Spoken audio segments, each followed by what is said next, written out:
welcome to the Crooked Letter Sports Podcast, a show about Mississippi sports and the folks who play them.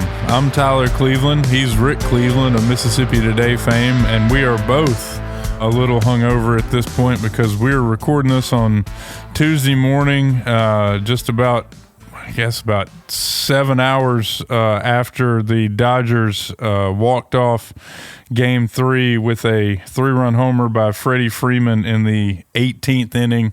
Dad, I didn't make it. I fell asleep in the 17th inning. I'm ashamed. I fell asleep in the 17th inning too, but the noise from the crowd after Freddie's home run woke me back up. So I saw I saw all that. What a baseball game. And what a series so far, huh? Well, just what a postseason. And you and I don't have a dog in the hunt, but you and I have discussed this before, not on the air, I don't guess, but man, postseason baseball that matters. Baseball without putting a man on second base in extra innings to start the inning. It doesn't get any better than that. It's a fantastic rule that they don't use that in the postseason. I mean, it would be a travesty if that game last night had been played that way. I understand why they need to break ties fast in the regular season, but it makes total sense not to do it in the postseason. That's not how baseball is supposed to be, and you wouldn't have the magic that you had last night if they were playing that way. Dad, we're welcoming you into the show this morning via Skype because you are down in Florida playing golf this weekend, but how's the weather in Destin? Well, right now it's overcast and breezy. We still got 3 hours before we tee off today, so maybe the sun will peek out. I bet it's going to warm up a bit, and it's got to be better weather than the rest of Florida right now. My God, they're getting it. Keep those people in our thoughts for all the flooding down there. I'm glad you're able to get out on the golf course and make the most of the remaining fall that we have on the playing schedule. Yeah, well, I'm looking forward to it. I sure hope I play better than I've been playing. Well, Dad, we've got so much to get into today. The playoffs are starting to come into picture for high school football. The college football is off the rails. Ole Miss got a huge win over Oklahoma. Southern Miss made it 4 in a row. Jackson State lost a key game to Grambling, but kind of still in the hunt. And Mississippi State is keeping all of the state's therapists in business. Plus, a little later, we've got some Lane Kiffin rumors. It's that time of year again. And the Saints are just terrible. I don't know that we'll spend much time on them at this point. But we got that to kick around. But Dad, let's start with some high school football. You wrote about it last week, and it's been another busy week. The Lanier Bulldogs, who you wrote about, under the leadership of former NFL lineman Tommy Kelly, are moved to 9-0. They had picked up a huge win over Florence. And they play at Cleveland Central this weekend. It's one of my games of the week on Thursday night. But what a great story they are, and I really enjoyed your column on them. Yeah, Tommy Kelly, I remember him as a high school player at Provine, played a little junior college at Hines, then at Mississippi State. I never pegged him to become a coach. I just never thought that was what he was doing. And boy, was I wrong, because golly, the job he's doing, he could get coach of the century for what he's done in 2 years at Lanier. I mean, they've gone from Tyler losing 8, 9, 10 games a year in 2 seasons to where they're undefeated. This is the most games they've ever won in a row. Yeah, they're 9-0. I mean, they'll be favored at Cleveland Central this weekend. I think they got a chance to. Ultimately, they're going to run into West Point or somebody like that and get the real test. But what a good story they are right now, and it's easy to get behind because it's a kind of a hometown hero leading his leading a school that doesn't have a huge history of football success. My favorite is when you were trying to do that researching for that column, you sent me that message asking how many basketball championships for Lanier, and the response was 17. It's like definitely a basketball school. 17 state championships and one national championship. Right. In basketball, and have made the playoffs 3 times and never won a playoff game in football. Yeah, well, they finna break that streak. Dad, elsewhere in high school football, the player of the week from Capital Sports MS was Tristan Kohlenberg, the quarterback from South Panola. He was 8 of 13 passing for 182 yards, but he also carried the ball 21 times for 195 yards and 4 touchdowns in a 48-41 win over Grenada that was every bit as much of a barn burner as the final score suggests. Just an incredible individual performance. I love pointing these things out. Dad, elsewhere in the state, Thursday night, big game down in the Pine Belt, Poplarville, traveling to Columbia. That game has big-time playoff implications. And then you've got, turning the page of Friday night, we've got Brandon at Pearl in the Eat Dirt game. Both those teams 3-5 and on life support, looking for the playoff spot. Tyler, who would have thought that? I know, and we haven't really talked about it much, but Brandon's looking for a head coach again. Lance Pogue, who we had on the show to start the season, I think his statement was that the pressure just kind of sucked the fun out of it there. But they got so much talent, it's when you're not winning, it just builds resentment, and I can totally see it. But anyway, that game has big implications on Friday night. Then down on the coast, Gulfport at DeIberville. Gulfport, of course, 6-2. DeIberville 7-1. That game has big implications down in Region 4 in that race. And then one of the funnest games of the year every year, West Jones playing at Hattiesburg on Friday night. Both those teams only have 2 losses, so obviously one of the biggest marquee showdowns of the weekend. And an otherwise, it looks like a lot of lopsided games on Friday night, but those are some of the best ones out there. I love this time of year, Dad, when you're getting playoff scenarios, left and right, and we're kind of finally seeing the final pecking order in many of these regions. Yeah, Tyler, back to the Brandon situation and Lance Pogue. I have, a couple thoughts on that. And we talked about this back when Lance was on the podcast, you and I, about whether it was a good fit or not because of who he was replacing and his style of football compared to what Brandon was used to. They were run and gun and he's coming in there and, that's not the way he coaches. But make no mistake about this. He is a damn good football coach, and he will coach again, and he'll win somewhere. Yeah, if he wants to. Yeah. Dad, let's turn the page to college football because we got so much to get to. Oh, my goodness. I guess we'll start at the top. Ole Miss moved to 7-1 and moved up one spot in the rankings from 8 to 7 with a convincing 34-26 win over Oklahoma on the road.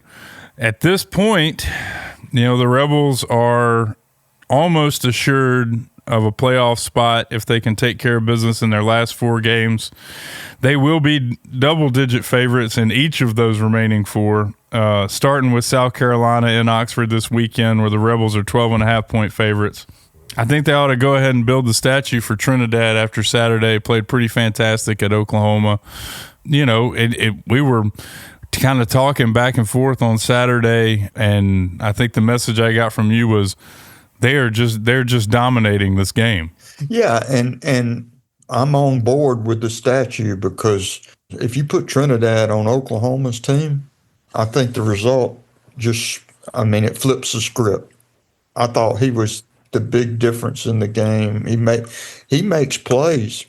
He just makes plays. Yeah, I wish his numbers were a little more gaudy because I feel like he would be getting a lot more Heisman hype. He does exactly what they need him to do, and it's I don't know how we define the best player, but I know that he has completely changed things for Ole Miss. I mean, we thought they were going to be pretty good at that position, but we did not know they were going to be this good. Yeah, well, his numbers are gaudy compared to the other guy that I think in the SEC. Well, there's two other guys in the SEC that ought to be in contention for that Heisman, and one of them is a quarterback at Vanderbilt. Yeah, Diego Pavia. Yeah, and his numbers are not nearly as good as Trinidad's, but they don't win without him. I mean, he's terrific, and the Alabama quarterback's terrific too. So, but yeah, Trinidad deserves to be in the conversation.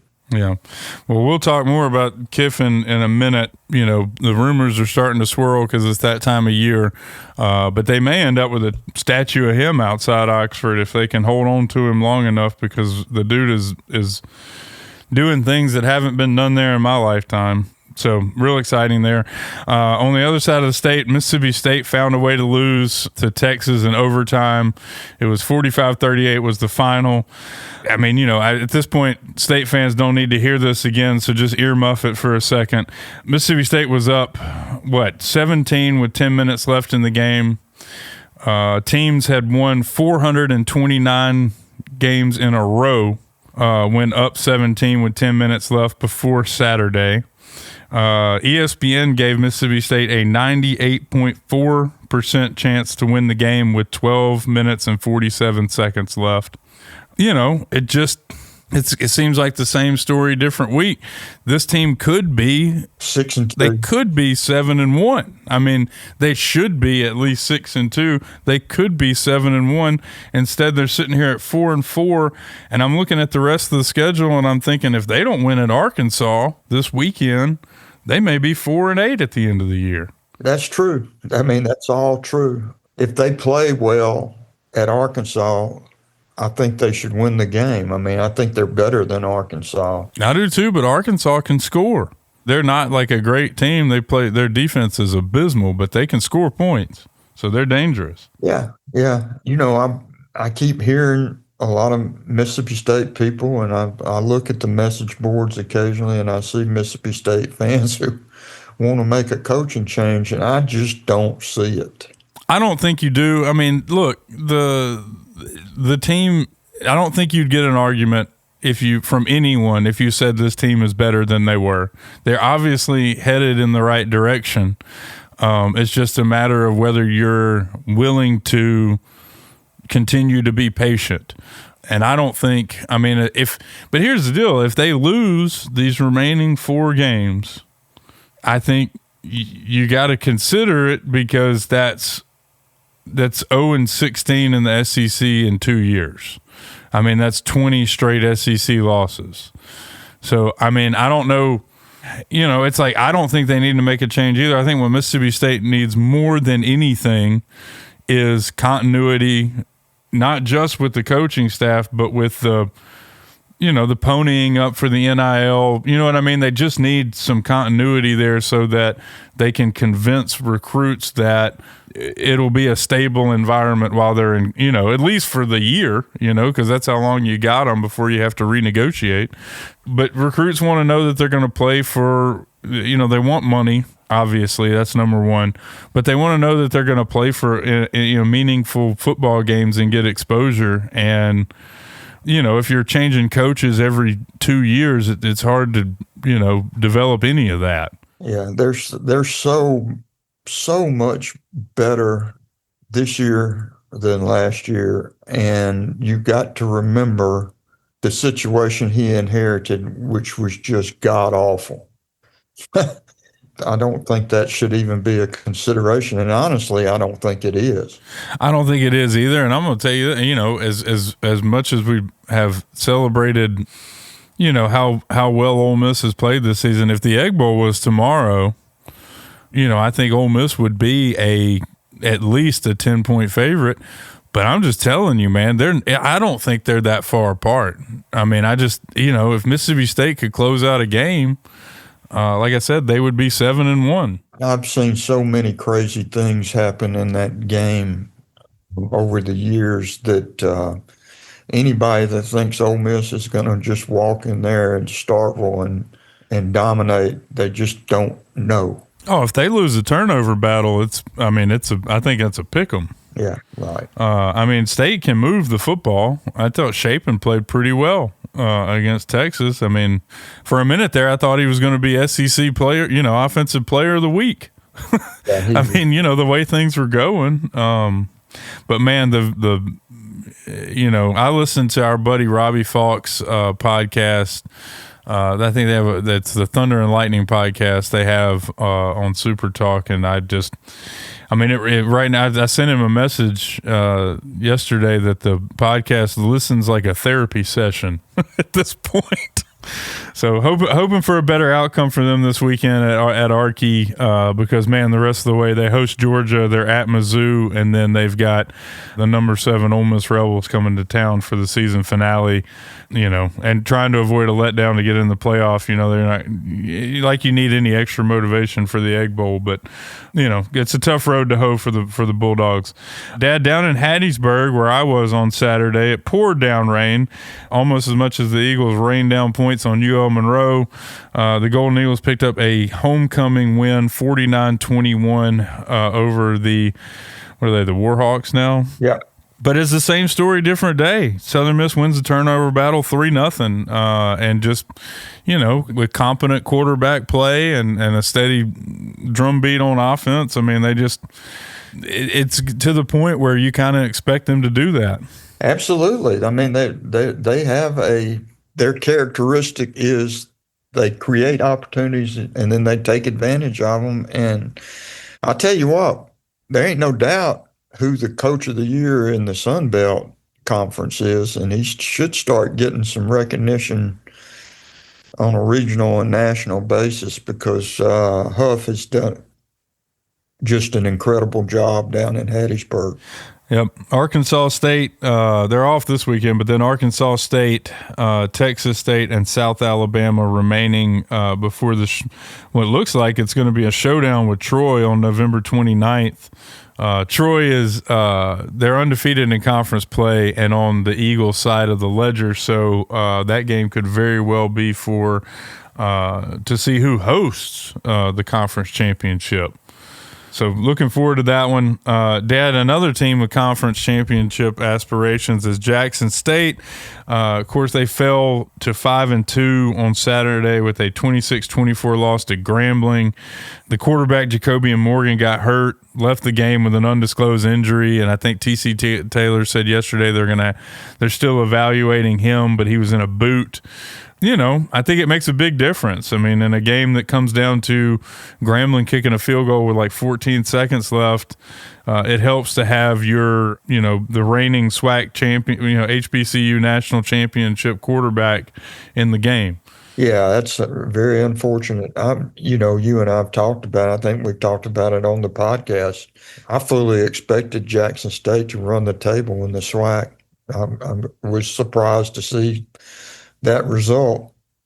Now I understand it a little better when you're playing without your guy. Yeah, the backup was pretty good. I watched some of that game. It wasn't their day. I mean, it's one of those things, man. You get in. These are all big rivalry games, and it's one of those games where it felt like the sand was running through the hourglass the whole time, and whether they could hang on or not, and. They just come up short, but it happens, maybe once every 2 years with this group. But here's the deal. The Tigers still control their own destiny. They face Florida A&M this weekend on the road. You get back in the win column there and you're right back on track. They're still in the lead in their division with a great chance to close strong and, play for a SWAC title. So, everything's still on the table for them, just kind of a disappointing setback. Dad, around college football, there was a lot of movement over the weekend. Of course, LSU has fired Brian Kelly, in a move that a lot of people didn't think they would make for financial reasons. Although I don't know what those people have been paying attention to, because it seems like in the pursuit of wins in big-time college football, there is no limit to what some of the programs around the country will spend. And that includes the Ole Miss Rebels, by the way. But LSU now looking for a coach, and if you thought the drumbeat for Lane Kiffin to make a move to a bigger school in the SEC was loud, wait to see what happens now that Baton Rouge is in the picture. Well, there's going to be, whether Lane Kiffin is in it or not, LSU and Florida are going to end up going head to head for a head coach. I mean, that's two of the best jobs in college football. Absolutely, two of the best jobs in college football. And well, you say that. Why do I say that? Well, look at the records over the years. Yeah, what does that have to do with today, though? So this is what I'm getting at. So I had this conversation yesterday. Would you rather go somewhere like LSU or Florida where, how many coaches for both of those schools in the last decade? I mean, the pressure is just immense. And the playing field used to be tilted in your way more in your favor. But now schools like Missouri and Ole Miss, and to a lesser like Texas A&M. I mean, these are schools where, and Texas A&M probably doesn't fit in that category. But these are schools where the expectations are way more reasonable. And you with this basically the same resources and facilities. I mean, Ole Miss's facilities are not. I mean, they're not. Florida doesn't have anything that Ole Miss doesn't have. They don't have any more money. I don't think. I mean, maybe they do, but I mean, I don't know how much they could. How high do you want to raise that bar? I do not at this point see why Lane Kiffin would leave Oxford and Ole Miss and what he has built there for a rebuild at a place like Florida or LSU where you are going to, and it's not much of a rebuild in terms of LSU. You really just have to, take it. I mean, they've got talent, and Florida does too, but that's kind of beside the point. I don't mean to go off on a tangent. I just don't see why. I don't see what you can do there that you couldn't do in Oxford. Well, you make a good point. I mean, all those are valid points. I would say the one advantage that the Florida job might have over the Ole Miss job is you're in the middle of gazillion players in Florida. Yes, but you were competing with Miami and Florida State and Central Florida and South Florida. I mean, it's just – and right now, Florida in that pecking order is 3. Don't get it twisted. I mean, Florida State, even with the, how much they've struggled since that season opening win over Alabama, I would put them one step ahead. I mean, Florida doesn't have a head coach. I mean, I just don't. I would put them 3rd in that pecking order right now.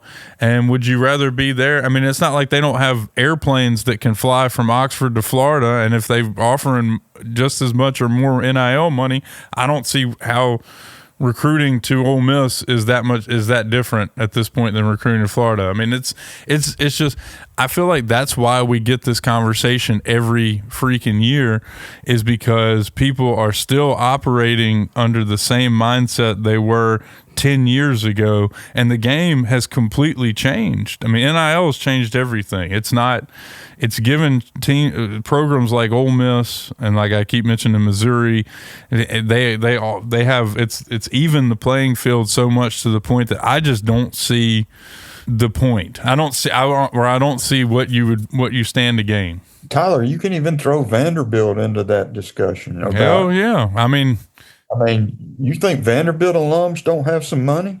They absolutely do. I mean, and that's, and their coach, and I think I saw a lot of people talking about him over the weekend, and he's had a lot of success there. And I don't know how much of that is Pavia. I mean, Pavia doesn't explain how much better they are along the lines. The guy can obviously coach them up. Well, and they've infused about $25 million of NIL money, if you want to get right down to it. Never hurts. Yeah. Never hurts. Do you think in terms of fits, I would think that if he would decided to go somewhere, that Kiffin would be a better fit at LSU than he would at Florida. But just because LSU has had they've had a good track record with offensive minded coaches.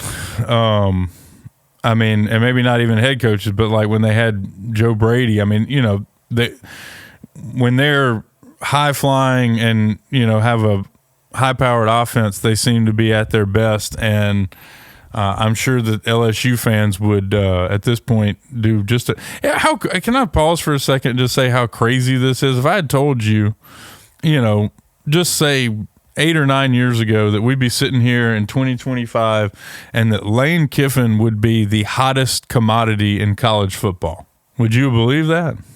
No, not back then. I wouldn't have, but this is clearly a more mature, settled man than he was 10 years ago. And let me just say this. He's going to continue to win at Ole Miss if he stays at Ole Miss. He would win big at LSU, and he would win big at Florida. That's my take on Lane Kiffin. So. I really do. Yeah. He's got it. He's got it. And he's going to end up wherever he coaches next year. I think he's going to be the highest paid coach in college football history. I don't doubt it. And even if he stays in Oxford. And I hope for Ole Miss football's sake that they can find a way to hold on to him, because it would behoove him to come out and say, if he's going to stay at Ole Miss, it would behoove him to come out and say it now and sign a contract. And I know there's a lot going on behind the scenes right now, but we don't need to get in the situation we've been in, especially, 2 or 3 years ago, when they had everything going for them, and then they just went down their legs at the end of the season because our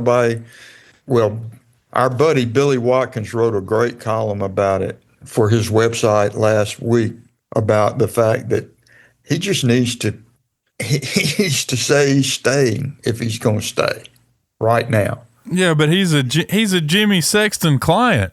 I know. He's not going to do that. They're going to get the most money they can out of whoever you know what I mean? It's not. Well, I think it's going to be in the $13 or $14 million a season range. That's what I think. And listen, Tyler, if you'd have told me 20 years ago that a college football coach was going to make $13 or $14 million a season, I would have said you were the craziest man on the planet. But that's where we're at. Yeah. Well, I know that every time a school like LSU fires their coach, Jimmy Sexton gets a little bit richer. You know what I mean? I mean, it doesn't matter whether Kiffin ultimately even contemplates going to LSU. Just the fact that there are openings at these schools that have these giant purses, it just makes him just a little bit richer. You know what I mean? Every time one comes open, and and that's exactly what I thought when I saw that LSU news. Is I bet Jimmy Sexton just got a little bit richer. So it is what it is, and I hope that I wish that they could, if there was a way they could do it to where Ole Miss goes into a potential playoff berth without that hanging in the balance and without that being the subhead on every story about it, that would be fantastic. Yeah, that's the point Billy made well in his column last week. Yeah, I don't want to see another season ruined by the controversy over whether a coach is going to stay or not. Yeah, well, I mean, that's and like I said, that goes to a now outdated mode of thinking. Because it's there and it's real and he could go. I mean, I'm not pretending that couldn't happen, but to pretend that it's just a no-brainer that he would leave Oxford for Florida or, LSU is just, I mean, it's not based in the reality that we're currently living in. I mean, that would still be a very tough decision. You're exactly right about that. Well, Dad, that's about all the time we got. I mean, I guess by the time folks hear this podcast, they will have already played Game 4 in the World Series. Do you give the Blue Jays any chance after what happened last night? Well, I didn't give them any chance to start the World Series. They're a very good baseball team. people think of them as being a small market team, but they have the fifth largest payroll in baseball. I mean, they are spending some money and they've got good players too. Yeah, I still give them a chance, but they got to win. They definitely got to win one of these games in LA or it's over. Yeah, or it ain't going back to Toronto. Yeah, right. Yeah, I think if they win one of these next two, they take game 4 or game 5. I feel like they have a puncher's chance. They get it back to Toronto. I think anything can happen. Well, here's the thing I would bet right now. They ain't pitching again to Ohtani unless it's the bases are loaded and the game is tied. He's Babe Ruth. He's Babe Ruth. He is, and that's a discussion we need to have next week about who's the best baseball player of all time. Because everybody now is saying Ohtani. I'm not sure they're wrong. Well, I'm not sure they're wrong either, but I would remind you there was a season when Babe Ruth hit more home runs than every other team in baseball combined. Yeah, but he didn't have, well, I won't say it like this, but he didn't have Raphael floated on a raft over here to throw 102 mile an hour breaking balls. Okay, I'm just saying in a day when in an age where the pitchers are, to say they're better than they were when Babe Ruth played is the understatement of all understatements. I mean, these guys, every single guy who comes out of the pen throws 100 miles an hour with a breaking ball that breaks a foot and a half. But you can only play in the era you played in. Babe Ruth changed the game of baseball forever. There's no doubt about it, but I'm telling you, if Babe Ruth played in this era, he would not have made it past AA. How about that? Well, that's an insane thing to say. Dad, I'm just telling. Unless he came up hitting against these guys, if you took him out of time and you just transported him here and put him in the batter's box against Shohei Ohtani, it would not be pretty. That's all I got. That's all I can say. They didn't throw it that hard. They didn't. They had breaking balls, but they didn't have 97 mile an hour sliders that broke a foot and a half. Well, Tyler, if you don't think he would have adjusted to whatever, he was so clearly better than anybody else of his era. We're never going to solve this question, but it is fun to talk about. Yeah, I'm just telling you, it's what Ohtani is doing in this era is, it's just incredible. I don't know. I would love to compare. I wish we could see that. I wish we could solve that. I wish I could see a Shohei Ohtani versus Babe Ruth and vice versa, by the way. I'd love to see Ohtani bat against Babe Ruth. All I'll say is this. I'm really glad that I'm watching it right now because damn is it entertaining. It sure is. We can agree on that. All right. That's all the time we got this week. Thanks, everybody, for listening in. Make sure to keep up with all of Rick's latest writings over at MississippiToday.org. Y'all have a good week out there, and we'll talk to you next week.